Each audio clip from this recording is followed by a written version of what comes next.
አንቺ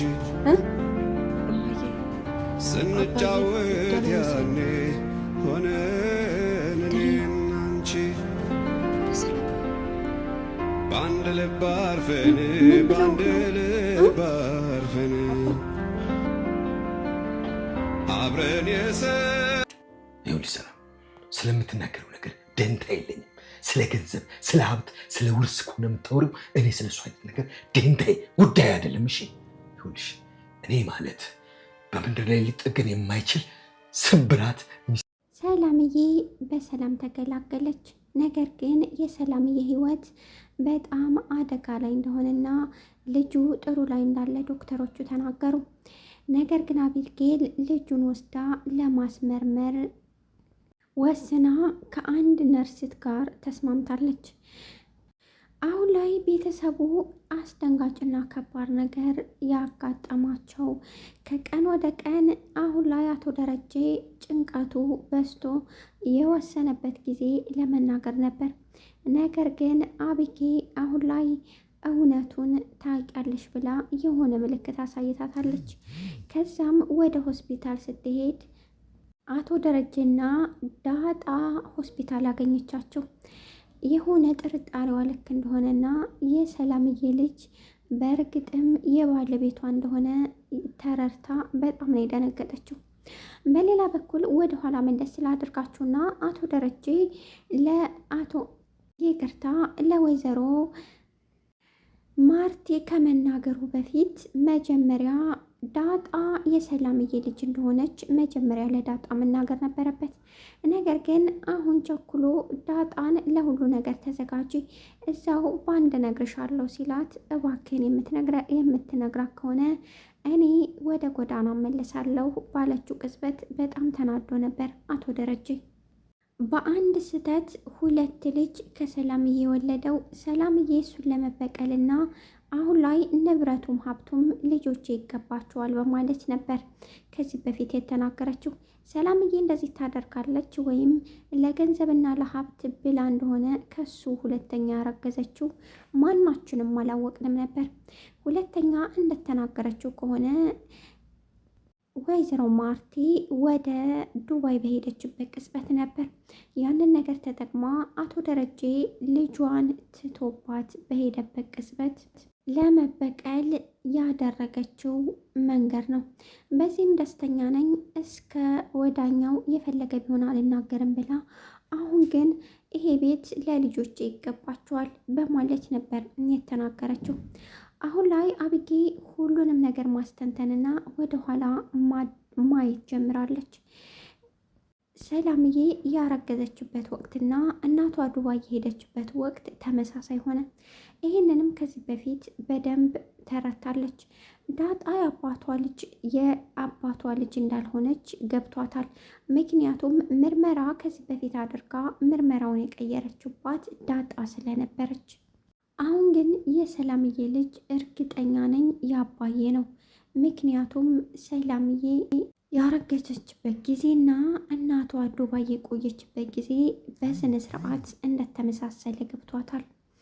ነገር ግን ይህንን ነገር በማስረጃና በመረጃ ካልሆነ ምን ያህል ባለቤቷን ወይም አባቷ ደረጀን እናቷ በደንብ እንደምታምነው ታውቃለች። ይህንንም ነው በፍጹም ልትቀበል ያልቻለችው። አቶ ደረጀ የሰላምዬ ማርገዝ በጣም ሲያስጨንቀውና ልጁ የእሱ እንደሆነ በነገረችው ጊዜ ልጅሽም አንቺም ከፊት የሄዱልኝ እንዴት ብዬ ነው ያችን መልካም ሚስት የማየው ብሏት ነበር። ዳጣ ከነገርካት እኔ ወደ ጎዳና እመለሳለሁ፣ ምን ያህል ልቧ እንደሚሰበርና ምን ያህል ከባድ ነገር እንደሚያጋጥማት በደንብ ታውቃለህ በማለት አባቷን ነግረው ነበር።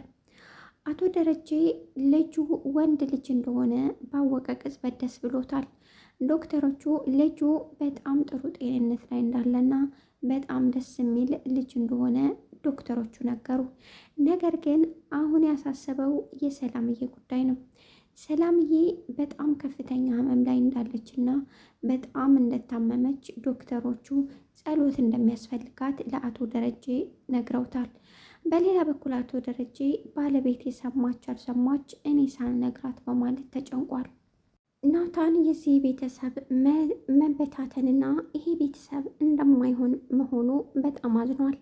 ነገር ግን ከአቅሙ በላይ ሆኗል። ምንም ማድረግ እንደማይችል በተደጋጋሚ ሞከረ።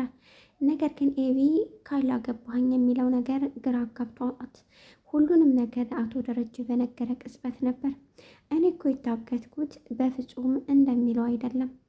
አሁን ላይ ዳጣ እንዲሁም የሰላም ጉዳይን ሚስጥር ስለማቅበት እንጂ ለሌላ ጉዳይ አይደለም በማለት ለእናቷ ነገረች። እናቷም የሰማችውን ነገር ማመን አቃታት። አሁን ሁሉም ነገር መፈንዳቱ ነው ብሎ አቶ ደረጀ ሁሉንም ነገር ነገራት። አቶ ደረጀ ባደረገው ስህተት ምን ያህል ሚስቱን እንደሚያፈቅራትና እንደሚወዳት በደንብ አይተናል። ምክንያቱም ሁለተኛ ሰላምዬ ልታሳስተው በሞከረ ቅጽበት የሚታየው ናፍቀሽኛል ማርትዬ የኔ ንግስት እያለ ባለበት ቅጽበት ነበር።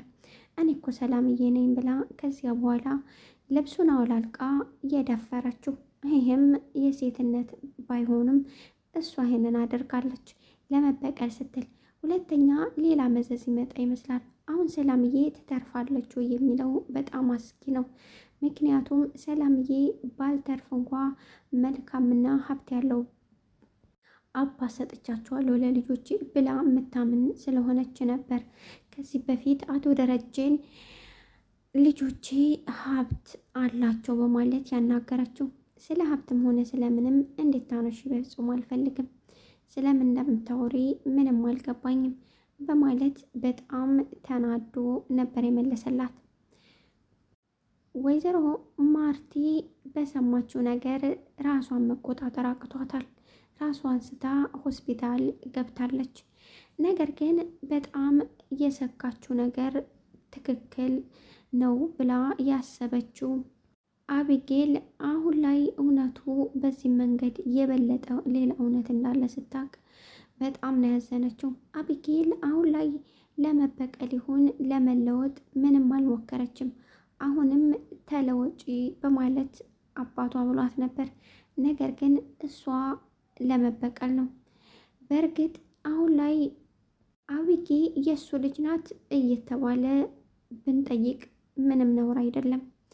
በእርግጥ ከዚህ በፊት አቶ ደረጀ የመጀመሪያ ልጄን ገደለ ብዬ በሀገር ልወቀስ፣ ምን አይነቷ ፍጥረት ነሽ በማለት ተናግሯል። ከዚህ በፊትም ወይዘሮ ማርቲ አንድ ሴት ተደፍራ ባለቤት ኖሯት በሆነ መንገድ እየሄደ ተደፍራ ልጅ ብታረግስ እንደተቀበረ ይቀራል እንጂ በፍጹም መናገር የለም በማለት ነበረ የመለሰችለት።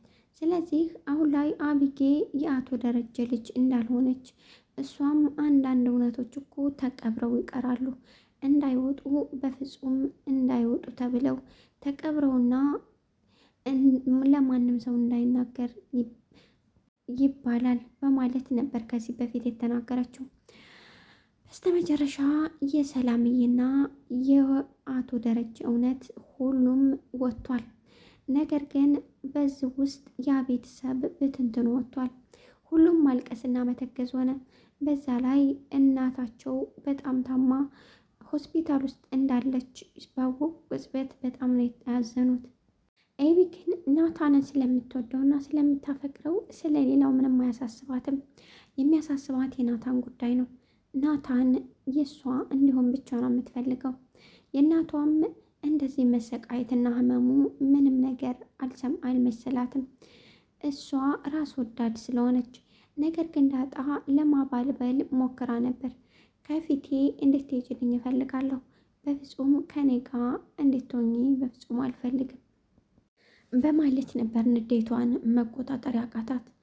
በስተመጨረሻ አቶ ደረጀ ከዚህ በኋላ ብትገልኝም ሆነ እንግዲህ ተኩሰሽ ብትገልኝም ከዚህ በኋላ ምንም አፍ የለኝም፣ ምንም የምናገረው ነገር የለኝም በማለት ነበር አቶ ደረጀ የተናገረው።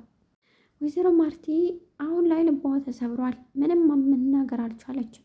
የምታወጣውም ቃል አልቻለችም። በየቀኑ ማልቀስና ማልቀስ ሆኗል ስራዋ። ውድና የተከበራችሁ የቻናሌ ቤተሰቦች ለቻናሌ አዲስ ሲሆናችሁ ላይክ፣ ሰብስክራይብ በማድረግ ቤተሰብ ስለምታደርጉ እያመሰገንኩ አዳዲስ ሰዎች ደግሞ ላይክ፣ ሰብስክራይብ እያደረጋችሁ ቤቴን ጎብኙልኝ። አመሰግናለሁ።